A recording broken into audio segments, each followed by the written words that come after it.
ವೀಕ್ಷಕರೇ ನಮಸ್ಕಾರ. ದಿನದ ನ್ಯೂಸ್ ಬುಲೆಟಿನ್ಗೆ ಸ್ವಾಗತ. ನಾನು ಅಕ್ಷತಾ ಕಟಕಾವಲ್.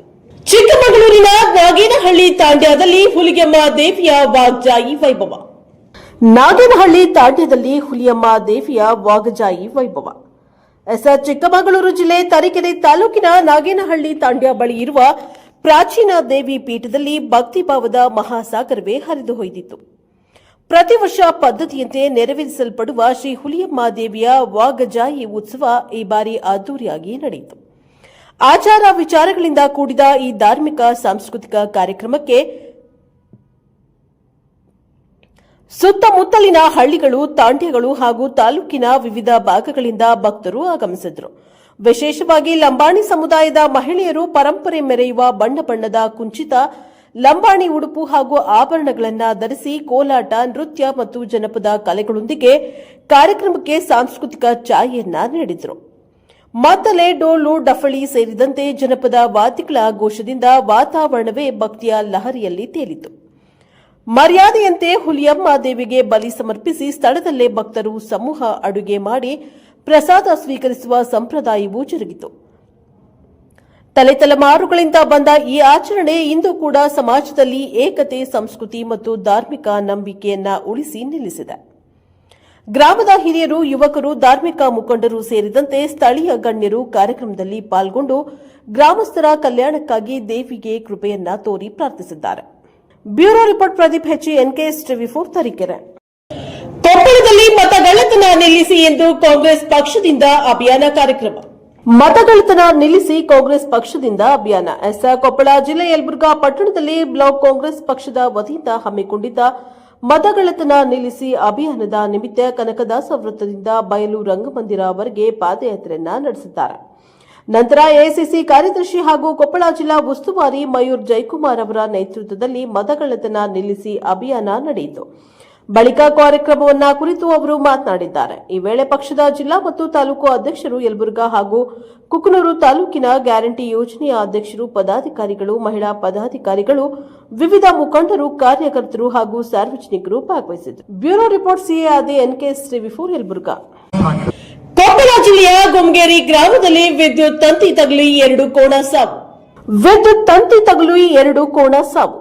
ಕುಷ್ಟಗಿ ತಾಲೂಕಿನ ಗುಮ್ಗೇರ ಗ್ರಾಮದ ನಾರಾಯಣಪ್ಪ ಕನಕರಾಯ ಶೆಟ್ಟರ್ ಇವರ ಸರ್ವೆ ನಂಬರ್ 136ರಲ್ಲಿನ ಹೊಲದಲ್ಲಿ ವಿದ್ಯುತ್ ತಂತಿ ಹರಿದು ನೆಲಕ್ಕೆ ಬಿದ್ದ ಹಿನ್ನೆಲೆ ಆಕಸ್ಮಿಕ ವಿದ್ಯುತ್ ತಂತಿ ತಗುಲಿ 2 ಕೋಣಗಳು ಸಾವನ್ನಪ್ಪಿದ ಘಟನೆ ನಡೆದಿದೆ. ಗುಮ್ಗೇರ ಗ್ರಾಮದ ಶ್ರೀ ದುರ್ಗಾದೇವಿ ದೇವಸ್ಥಾನದ ಪಟ್ಟದ ಕೋಣಗಳು ಎಂದು ಹೇಳಲಾಗಿದ್ದು, ಆದರೆ ಯಾವುದೇ ರೀತಿಯಲ್ಲಿ ಹೊಲದ ಮಾಲೀಕರಿಗೆ ಹಾಗೂ ಸುತ್ತಮುತ್ತಲಿನ ಹೊಲದ ಮಾಲೀಕರಿಗೆ ಮತ್ತು ಯಾರಿಗೂ ಯಾವುದೇ ರೀತಿಯಲ್ಲಿ ಪ್ರಾಣಾಪಾಯ ಆಗಿಲ್ಲ. ಆದರೆ ಸುದ್ದಿ ತಿಳಿದ ನಂತರ ತಕ್ಷಣ ಸ್ಥಳಕ್ಕೆ ಜೆಸ್ಕಾಂ ಅಧಿಕಾರಿಗಳು ಬಂದು ಸ್ಥಳ ಪರಿಶೀಲನೆಯನ್ನ ನಡೆಸಿ ಸೂಕ್ತ ಕಾನೂನು ಕ್ರಮಗಳನ್ನು ಕೈಗೊಂಡು ನಷ್ಟವಾದದ್ದಕ್ಕೆ ಪರಿಹಾರ ನೀಡುವಲ್ಲಿ ಮುಂದಾಗುತ್ತೇವೆ ಎಂದು ತಿಳಿಸಿದ್ದಾರೆ.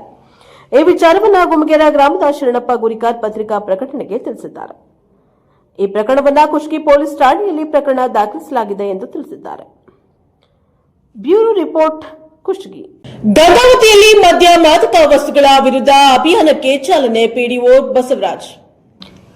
ಮಾದಕ ಸೇವನೆಯಿಂದ ಆರೋಗ್ಯ ಹಾಳು ಮಾಡುತ್ತದೆ. ಮದ್ಯ ಮಾದಕ ವಸ್ತುಗಳ ವಿರೋಧಿ ಅಭಿಯಾನಕ್ಕೆ ಚಾಲನೆ. ಪಿಡಿಒ ಬಸವರಾಜ್. ಗಂಗಾವತಿ ತಾಲೂಕಿನ ಮರಳಿ ಹೋಬಳಿ ಮಟ್ಟದ ಸಾಮಾಜಿಕ ನ್ಯಾಯ ಮತ್ತು ಸಬಲೀಕರಣ ಮಂತ್ರಾಲಯ, ನವದೆಹಲಿ ಹಾಗೂ ವಿಕಲಚೇತನರ ಹಾಗೂ ಹಿರಿಯ ನಾಗರಿಕರ ಸಬಲೀಕರಣ ಇಲಾಖೆ ಕೊಪ್ಪಳ ಗ್ರಾಮ ಪಂಚಾಯತ್ ಮರಳಿ ವತಿಯಿಂದ ಹೋಬಳಿ ಮಟ್ಟದ ನಶಾ ಮುಕ್ತ ಭಾರತ ಅಭಿಯಾನದಡಿಯಲ್ಲಿ ವಿಕಲಚೇತನರಿಂದ ಯಂತ್ರಚಾಲಿತ ವಾಹನದ ಮೂಲಕ ಹಾಗೂ ಘೋಷಣೆ ಮತ್ತು ಜಾಗೃತಿ ಜಾಥಾ ಮತ್ತು ಪ್ರತಿಜ್ಞೆ ಬೋಧನೆ ಚಾಲನೆ ನೀಡಿದ್ದಾರೆ. ಈ ಕಾರ್ಯಕ್ರಮದಲ್ಲಿ ಮುರಳಿ ಗ್ರಾಮ ಪಂಚಾಯಿತಿ ಅಭಿವೃದ್ಧಿ ಅಧಿಕಾರಿಗಳಾದ ಬಸವರಾಜ ಗೌಡ್ರು ಮಾತನಾಡಿ, ಯುವಕರು ದುಷ್ಟ ಚಟಗಳಿಂದ ಆರೋಗ್ಯವನ್ನ ಹಾಳು ಮಾಡಿಕೊಳ್ತಾ ಇದ್ದಾರೆ. ಇದರಿಂದ ಬೀಡಿ, ಸಿಗರೆಟ್, ಗುಟ್ಕಾ ಸೇವನೆ ಮಾಡಿ ಗ್ರಾಮೀಣ ಭಾಗದಲ್ಲಿ ಹೆಚ್ಚು ಮಾರಾಟಗಳು ಆಗ್ತವೆ. ಇದರಿಂದ ಯುವಕರು ದುಶ್ಚಟಗಳಿಗೆ ಹಾಳಾಗುತ್ತಿದ್ದಾರೆ. ಈ ಜಾಗೃತಿ ಕಾರ್ಯಕ್ರಮಗಳ ಮುಖಾಂತರ ಇಡೀ ದೇಶದಲ್ಲಿ ಇಲಾಖೆಯಿಂದ ಹಮ್ಮಿಕೊಂಡಿರುವ ಕಾರ್ಯಕ್ರಮ ತುಂಬಾ ಒಳ್ಳೆಯದಾಗಿದೆ. ಕಾರ್ಯಕ್ರಮ ಮುಖಾಂತರ ನಮ್ಮ ಜಿಲ್ಲೆಯಲ್ಲಿ ನಶಾಮುಕ್ತವಾಗಬೇಕೆನ್ನುವುದು ನಮ್ಮ ಆಸೆಯಾಗಿದೆ. ಆರೋಗ್ಯ ಇಲಾಖೆ ಅಧಿಕಾರಿಗಳಾದ ಗುರುರಾಜ್ ಮಕ್ಕಳು, ಮಹಿಳೆಯರು ಮತ್ತು ಯುವಕರು ಇವುಗಳ ಬಗ್ಗೆ ಎಚ್ಚೆತ್ತುಕೊಳ್ಳಬೇಕಾಗಿದೆ. ನಮ್ಮ ಆರೋಗ್ಯ ನಮ್ಮ ಕೈಯಲ್ಲಿ ಇದೆ. ಯುವಕರು ಇದರಿಂದ ದಾರಿಯನ್ನ ತಪ್ತಾ ಇದ್ದಾರೆ. ಮದ್ಯಪಾನ, ಗುಟ್ಕಾ, ಸಿಗರೆಟ್ ಇನ್ನೂ ಮುಂತಾದವುಗಳ ಮೂಲಕ ತಮ್ಮ ಆರೋಗ್ಯವನ್ನ ಹಾಳು ಮಾಡಿಕೊಳ್ತಾ ಇದ್ದಾರೆ. ಇದರಿಂದ ಯುವಕರು ಎಚ್ಚೆತ್ತುಕೊಳ್ಳಬೇಕಾಗಿದೆ. ಈ ಸಂದರ್ಭದಲ್ಲಿ ಅಭಿವೃದ್ಧಿ ಅಧಿಕಾರಿಗಳಾದ ಬಸವರಾಜ ಗೌಡ್ರು, ಮಂಜುಳಾ, ಎಂಆರ್ಡಬ್ಲ್ಯೂ, ಗಂಗಾವತಿ ಆರೋಗ್ಯ ಇಲಾಖೆಯ ಅಧಿಕಾರಿಗಳಾದ ಗುರುರಾಜ, ಶೋಭಾ, ಮಂಜುಳಾ, ವಿಕಲಚೇತನರ ಗ್ರಾಮೀಣ ಪುನರ್ವಸತಿ ಕಾರ್ಯಕರ್ತರುಗಳಾದ ಚಿದಾನಂದ, ಮುರಳಿ, ಮಂಜುನಾಥ್ ಹೊಸಕೇರ, ಬಸವರಾಜ್, ಗೋನಾಳ, ಸಂಗಪ್ಪ ಹೆರೂರು, ಎಂಕಮ್ಮ ಹಣವಾಳ್, ಭುವನೇಶ್ವರಿ ಕೆಸರಹಟ್ಟಿ, ಗ್ರಾಮ ಪಂಚಾಯಿತಿ ಸಿಬ್ಬಂದಿಗಳಾದ ಶಿವನಗೌಡ, ಅಭಿಲಾಷ, ಗಿರಿಜಮ್ಮ, ಎನ್ಎಲ್ಆರ್ ಎಂ ಒಕ್ಕೂಟದ ಸದಸ್ಯರಾದ ಬಸಮ್ಮ, ಈ ಕಾರ್ಯಕ್ರಮದಲ್ಲಿ ಆಶಾ ಕಾರ್ಯಕರ್ತರು ಮತ್ತು ವಿಕಲಚೇತನರು, ಶಾಲಾ ಮಕ್ಕಳು ಭಾಗವಹಿಸಿ ಯಶಸ್ವಿಯನ್ನಾಗೊಳಿಸಿದ್ದಾರೆ. News bureau, Gangavathi. ಲಕ್ಷ್ಮೇಶ್ವರದಲ್ಲಿ ತಹಶೀಲ್ದಾರರನ್ನ ಮರಳಿ ಕರ್ತವ್ಯಕ್ಕೆ ನೇಮಿಸಬೇಕು, ಇಲ್ಲದಿದ್ದರೆ ಹೋರಾಟ ನಡೆಸುವುದಾಗಿ ದಲಿತ ಸಂಘಟನೆಗಳಿಂದ ಖಡಕ್ ಎಚ್ಚರಿಕೆ. ರಜೆ ಮೇಲೆ ಕಳಿಸಿರುವ ತಹಶೀಲ್ದಾರರನ್ನ ಮರಳಿ ಕರ್ತವ್ಯಕ್ಕೆ ನೇಮಿಸಬೇಕು, ಇಲ್ಲದಿದ್ದರೆ 2 ದಿನಗಳ ನಂತರ ಉಗ್ರ ಹೋರಾಟ. ದಲಿತ ಸಂಘಟನೆಗಳಿಂದ ಎಚ್ಚರಿಕೆ. ಗದಗ ಜಿಲ್ಲೆಯ ಲಕ್ಷ್ಮೇಶ್ವರ ತಾಲೂಕು ತಹಶೀಲ್ದಾರರಾಗಿ ಕಾರ್ಯನಿರ್ವಹಿಸುತ್ತಾ ಇದ್ದ ಧನಂಜಯ ಎಂ ಮಾಲ್ಗಿತ್ತಿಯವರ ಕಿತ್ತೂರು ರಾಣಿ ಚೆನ್ನಮ್ಮನ ಜಯಂತಿ ಹಾಗೂ ಪೂರ್ವಭಾವಿ ಸಭೆ ಕರೆಯದೆ ನಿರ್ಲಕ್ಷ್ಯವನ್ನ ತೋರಿದ್ದಾರೆ ಎಂದು ಅವರನ್ನ ರಜೆ ಮೇಲೆ ಕಳುಹಿಸಿದ ಜಿಲ್ಲಾಧಿಕಾರಿಗಳು ಅವರನ್ನ ಮತ್ತೆ ಅದೇ ತಹಶೀಲ್ದಾರ್ ಹುದ್ದೆಯಲ್ಲಿ ಕಾರ್ಯನಿರ್ವಹಿಸಲು ಅನುಕೂಲ ಕಲ್ಪಿಸಬೇಕು. ಇಲ್ಲವೋ ಅಂದು ಕಾರ್ಯನಿರ್ವಹಿಸುತ್ತಾ ಇದ್ದಂತಹ ಉಪ ತಹಶೀಲ್ದಾರ್ ಹಾಗೂ ಕೇಸ್ ವರ್ಕರ್ ಕೂಡ ಕ್ರಮ ಕೈಗೊಳ್ಳಿ. ಕೇವಲ ದಲಿತರನ್ನ ಗುರಿಯಾಗಿಸಿ ಕ್ರಮ ಕೈಗೊಳ್ಳುತ್ತಿರುವುದು ದಲಿತ ವಿರೋಧಿ ಎಂದು ಎದ್ದು ಕಾಣುತ್ತಿದೆ. ಬೇಗನೆ ಅವರನ್ನ ಪುನಃ ಅದೇ ಜಾಗಕ್ಕೆ ಕರೆತರಬೇಕು, ಇಲ್ಲವಾದರೆ ದಲಿತ ಸಂಘಟನೆಗಳಿಂದ ಉಗ್ರ ಹೋರಾಟ ಕೈಗೊಳ್ಳಬೇಕಾಗುತ್ತದೆ ಎಂದು ದಲಿತ ಸಂಘಟನೆಯ ಮುಖಂಡರು ಎಚ್ಚರಿಕೆಯನ್ನ ನೀಡಿದ್ದಾರೆ. ಈ ಸಮಯದಲ್ಲಿ ಮಾತನಾಡಿದ ದಲಿತ ಸಂಘಟನೆಯ ಮುಖಂಡರು. ಬ್ಯೂರೋ ರಿಪೋರ್ಟ್, ಕ್ಯಾಮರಾಮ್ಯಾನ್ ಜಗದೀಶ್ ಜೊತೆ ಅಶೋಕ್ ಹೋಗಾರ್, ಎನ್ಕೆಎಸ್ ಟಿವಿ4 ಗದಗ. ಗೌರಿಬಿದನೂರಿನಲ್ಲಿ 100 ಕೋಟಿ ವೆಚ್ಚದಲ್ಲಿ ಮೇಲ್ಸೇತುವೆ ನಿರ್ಮಿಸಲು ಕಾಮಗಾರಿಯನ್ನ ಪರಿಶೀಲಿಸಿದ ಡಾ ಕೆ ಸುಧಾಕರ್.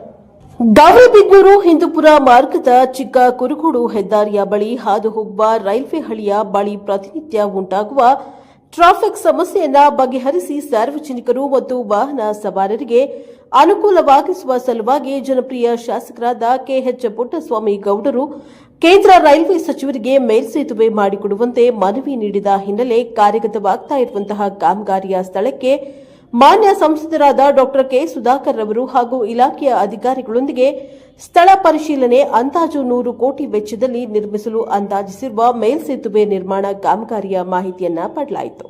ಈ ಸಂದರ್ಭದಲ್ಲಿ ಕೆಎಚ್ಪಿ ಬಣದ ಪ್ರಮುಖ ಮುಖಂಡರುಗಳು, ಚುನಾಯಿತ ಜನಪ್ರತಿನಿಧಿಗಳು, ಕಾರ್ಯಕರ್ತರುಗಳು, ರೈಲ್ವೆ ಇಲಾಖೆಯ ಅಧಿಕಾರಿ ವರ್ಗದವರು ಉಪಸ್ಥಿತರಿದ್ದರು. Bureau report, Dhananjaya HP, NKS ಟಿವಿ4 ಚಿಕ್ಕಬಳ್ಳಾಪುರ. ಗಂಗಾವತಿಯಲ್ಲಿ 5 ಗ್ಯಾರಂಟಿ ಯೋಜನೆಗಳ ಅನುಷ್ಠಾನ ಕುರಿತು ತಾಲೂಕು ಮಟ್ಟದ ಪ್ರಗತಿ ಪರಿಶೀಲನಾ ಸಭೆ. ಗಂಗಾವತಿ ನಗರದ ತಾಲೂಕು ಪಂಚಾಯಿತಿ ಮಂಥನ ಸಭಾಂಗಣದಲ್ಲಿ ರಾಜ್ಯ ಸರ್ಕಾರದ 5 ಗ್ಯಾರಂಟಿ ಯೋಜನೆಗಳ ಅನುಷ್ಠಾನ ಕುರಿತು ತಾಲೂಕು ಮಟ್ಟದ ಪ್ರಗತಿ ಪರಿಶೀಲನಾ ಸಭೆ ತಾಲೂಕು ಅನುಷ್ಠಾನ ಸಮಿತಿಯ ಅಧ್ಯಕ್ಷ ಡಾ ವೆಂಕಟೇಶ ಬಾಬು ನೇತೃತ್ವದಲ್ಲಿ ಜರುಗಿತು. ಈ ಸಂದರ್ಭದಲ್ಲಿ ಅಧ್ಯಕ್ಷತೆ ವಹಿಸಿ ಡಾ ವೆಂಕಟೇಶ್ ಬಾಬು ಮಾತನಾಡಿ, ಗೃಹಲಕ್ಷ್ಮಿ ಯೋಜನೆ, ಗೃಹ ಜ್ಯೋತಿ ಯೋಜನೆ, ಯುವ ನಿಧಿ ಯೋಜನೆ, ಶಕ್ತಿ ಯೋಜನೆ ಸೇರಿದಂತೆ ಅನ್ನಭಾಗ್ಯ ಯೋಜನೆಯನ್ನ ಅರ್ಹತೆಯನ್ನ ಹೊಂದಿದ ಎಲ್ಲಾ ಫಲಾನುಭವಿಗಳಿಗೆ ಸಮರ್ಪಕವಾಗಿ ಅನುಷ್ಠಾನಗೊಳಿಸುವಂತೆ ಆಯಾ ಯೋಜನೆಯ ಅಧಿಕಾರಿಗಳಿಗೆ ತಿಳಿಸಿದ್ದಾರೆ. ಜೊತೆಗೆ ಅಕ್ಟೋಬರ್ ತಿಂಗಳವರೆಗೆ ಸಾಧಿಸಿದ ಪ್ರಗತಿ ವಿವರಗಳನ್ನು ಅಧಿಕಾರಿಗಳಿಂದ ಮಾಹಿತಿಯನ್ನ ಪಡೆದುಕೊಂಡರು. ಗೃಹಲಕ್ಷ್ಮಿ ಯೋಜನೆಗೆ ಸಂಬಂಧಿಸಿದಂತೆ 56,047 ಫಲಾನುಭವಿಗಳ ಸಂಖ್ಯೆಯನ್ನ ಹೊಂದಿದ್ದು 37 ಫಲಾನುಭವಿಗಳನ್ನು ಸೇರ್ಪಡೆ ಮಾಡಬೇಕಾಗಿದೆ ಎಂದು ಸಿಡಿಪಿಒ ಅಧಿಕಾರಿಗಳಿಗೆ ತಿಳಿಸಿದ್ದಾರೆ. ಈ ಸಂದರ್ಭದಲ್ಲಿ ಗ್ಯಾರಂಟಿ ಯೋಜನೆಯ ಅಧಿಕಾರಿ ವರ್ಗದವರು ಮತ್ತು ಗ್ಯಾರಂಟಿ ಯೋಜನೆ ಜಿಲ್ಲಾ ಸದಸ್ಯರಾದ ಎಸ್ಬಿ ಖಾದ್ರಿ, ಜೆಸ್ಕಾಂ ಇಲಾಖೆಯ ವ್ಯವಸ್ಥಾಪಕರಾದ ಚನ್ನಬಸವ ಕುಮಾರ್, ಅನುಷ್ಠಾನ ಸಮಿತಿಯ ಸದಸ್ಯರು ಭಾಗವಹಿಸಿದರು. ಬ್ಯೂರೋ ರಿಪೋರ್ಟ್, ಶರಣಪ್ಪ, ಎನ್ಕೆಎಸ್ ಟಿವಿ4 ಗಂಗಾವತಿ. ಕೆಆರ್ಪುರದಲ್ಲಿ ಗ್ರೇಟರ್ ಬೆಂಗಳೂರು ಪ್ರಾಧಿಕಾರ ಚುನಾವಣೆಗೆ ಸಂಬಂಧಿಸಿದಂತೆ ಪೂರ್ವಭಾವಿ ಸಭೆ. ಕೆಆರ್ಪುರ ಗ್ರೇಟರ್ ಬೆಂಗಳೂರು ಪ್ರಾಧಿಕಾರದ ಅಡಿಯಲ್ಲಿ ಬರುವ ಬೆಂಗಳೂರು ಪೂರ್ವ ಪಾಲಿಕೆಯಲ್ಲಿ ಕಾಂಗ್ರೆಸ್ ಪಕ್ಷ ಅಧಿಕಾರದ ಚುಕ್ಕಾಣಿ ಹಿಡಿಯಲು ಪಕ್ಷದ ಕಾರ್ಯಕರ್ತರು, ಮುಖಂಡರು ಪಣ ತೊಡಬೇಕು ಎಂದು ನಗರಾಭಿವೃದ್ಧಿ ಸಚಿವ ಭೈರತಿ ಸುರೇಶ್ ಕರೆ ನೀಡಿದ್ದಾರೆ. ಇನ್ನು ಕೆಆರ್ಪುರದ ಖಾಸಗಿ ಹೋಟೆಲ್ನಲ್ಲಿ ಬೆಂಗಳೂರು ಪೂರ್ವ ಜಿಲ್ಲಾ ಕಾಂಗ್ರೆಸ್ ಸಮಿತಿ ಅಧ್ಯಕ್ಷ ಡಿಕೆ ಮೋಹನ್ ಬಾಬು ನೇತೃತ್ವದಲ್ಲಿ ಆಯೋಜಿಸಲಾಗಿದ್ದ ಗ್ರೇಟರ್ ಬೆಂಗಳೂರು ಪ್ರಾಧಿಕಾರ ಅಂದರೆ ಜಿಬಿಎ ಚುನಾವಣೆಗೆ ಸಂಬಂಧಿಸಿದ ಪೂರ್ವಭಾವಿ ಸಭೆಯನ್ನುದ್ದೇಶಿಸಿ ಮಾತನಾಡಿದ ಅವರು, ಕಾಂಗ್ರೆಸ್ ಪಕ್ಷವನ್ನು ಅಧಿಕಾರಕ್ಕೆ ತರಬೇಕಾದರೆ ಗುಂಪುಗಾರಿಕೆ ಮಾಡಬಾರದು. ಒಂದು ವೇಳೆ ಒಬ್ಬರು ಮತ್ತೊಬ್ಬರನ್ನ ತುಳಿಯಲು ಪ್ರಯತ್ನಿಸಿದರೆ ಬಿಜೆಪಿ ಗೆಲುವು ಸುಲಭವಾಗುತ್ತದೆ ಎಂದು ಹೇಳಿದರು. ಕಾರ್ಯಕ್ರಮದಲ್ಲಿ ಮಾಜಿ ಶಾಸಕರಾದ ಪೂರ್ಣಿಮಾ ಶ್ರೀನಿವಾಸ್, ವಿಧಾನ ಪರಿಷತ್ ಸದಸ್ಯ ಡಿಟಿ ಶ್ರೀನಿವಾಸ್, ವಿಧಾನ ಪರಿಷತ್ ಮಾಜಿ ಸದಸ್ಯ ಎಂ ನಾರಾಯಣಸ್ವಾಮಿ, ಪೂರ್ವ ಜಿಲ್ಲಾ ಉಪಾಧ್ಯಕ್ಷ ವಸೀಂ ಪಾಷಾ, ಡಿಕೆ ದೇವೇಂದ್ರ ಮತ್ತು ಮಕ್ತಿಯಾರ್ ಮತ್ತು ಬಶೀರ್, ಜಮೇಂದರ ಮತ್ತು ಶಿವಕುಮಾರ್, ಭರತ್ ಯಾದವ್ ಮತ್ತು ನದೀಂ ಅಕ್ರಮ್ ಉಪಸ್ಥಿತರಿದ್ದರು. Bureau news, NKS TV, Bengaluru. ಇದಾಗಿತ್ತು ಇದರಿಂದ ನ್ಯೂಸ್ ಬುಲೆಟಿನ್. ನಿರಂತರ ಸುದ್ದಿಗಾಗಿ ನೋಡ್ತಾ ಇರಿ NKS ಟಿವಿ 4. ಇದು ನಿರಂತರ ಕಾರ್ಯಪಡ.